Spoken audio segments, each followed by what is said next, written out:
Olá pessoal, eu venho aqui dar uma palavrinha com vocês sobre um artigo que eu li na revista Philosophy Now, uma revista inglesa que eu assino sobre filosofia, do número 151, agosto e setembro de 2022. E o artigo é John Stuart Mill, Free Speech and Social Media. Então, o artigo trata justamente da doutrina de John Stuart Mill, um dos principais pensadores do liberalismo político, das liberdades individuais, não é? Com o seu famoso On Liberty, né? Sobre a liberdade. E o artigo justamente do autor Nevin Chelappa, ele discute se as concepções de John Stuart Mill sobre a liberdade de expressão são compatíveis com a realidade das mídias sociais, das redes sociais. Então, que o autor aqui fala é que John Stuart Mill defendia, né, a liberdade de expressão de uma maneira muito ampla. Então considerava que devia haver um mercado das ideias. Então nesse mercado das ideias, né, a marketplace of ideas, todos dariam a sua contribuição. E o mercado das ideias acabaria por filtrar aquelas ideias, aquelas opiniões verdadeiras e boas para a sociedade. Então, Mill é um utilitarista, né? Um discípulo de Jeremy Bentham. Então, para ele, a ação moral correta, o que é correto é o progresso social, é a utilidade social, né? É a maior felicidade para o maior número. Então, a concepção de John Stuart Mill sobre a liberdade de expressão não poderia se afastar disso. Ele não poderia simplesmente ignorar o aspecto social, da utilidade social da liberdade de expressão. Ou seja, não significa apenas conferir ao indivíduo o direito de dizer qualquer coisa, mas de esperar que esse debate acabe por levar a uma verdade, né? A melhor opinião, ao que for melhor para a sociedade. Então há essa pretensão de Mill, né, de que o debate seja proveitoso e leve a uma utilidade social. Então justamente o autor problematiza a aplicação dessa concepção de John Stuart Mill sobre a liberdade de expressão quando a gente está tratando das mídias sociais, das redes sociais. E aí, basicamente, ele levanta 3 problemas.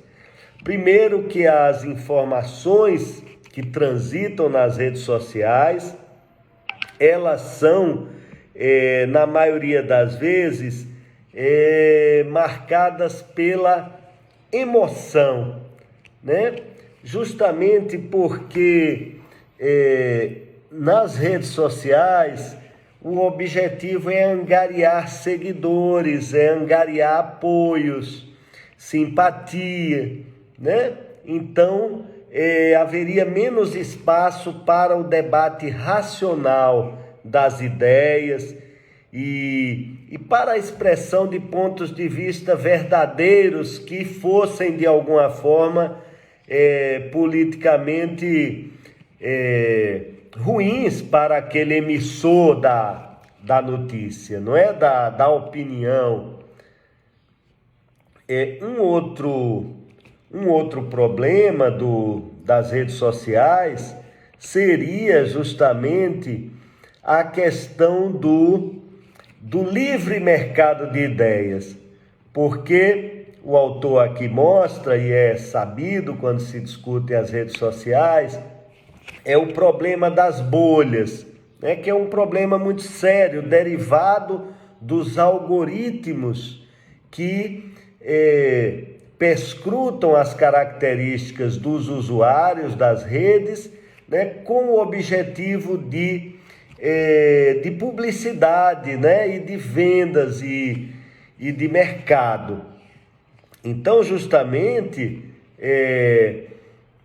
nas redes sociais, a questão das bolhas vai ser basicamente o seguinte: o algoritmo lê suas preferências, quaisquer que sejam, filosóficas, políticas, de toda ordem, de consumo, e vai lhe oferecer matérias e notícias que justamente se adequem ao seu perfil.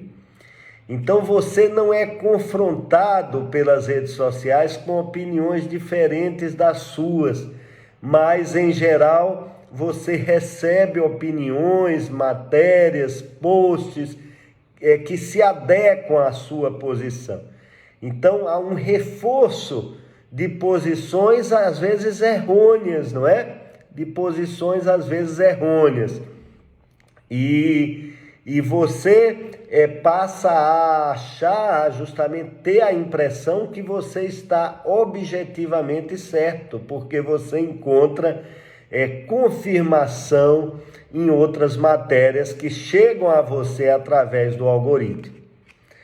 E o terceiro problema para a concepção de John Stuart Mill, desse livre mercado de ideias que acaba sendo útil socialmente, é a questão do anonimato, né? Mill, ele não considerou o anonimato, porque na sua época o debate das ideias não podia passar pelo anonimato. Isso não era viável. O debate das ideias se dava através de livros, de jornais, artigos, não é? Comícios. Então, o indivíduo se responsabiliza moralmente, socialmente, por suas opiniões, por aquela opinião que venha a se mostrar errônea, por aquela opinião que venha justamente a ser reprovada pela comunidade.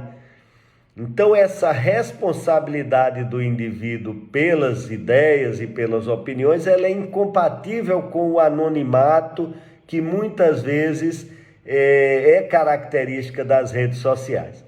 Então, a revista é muito interessante, não é?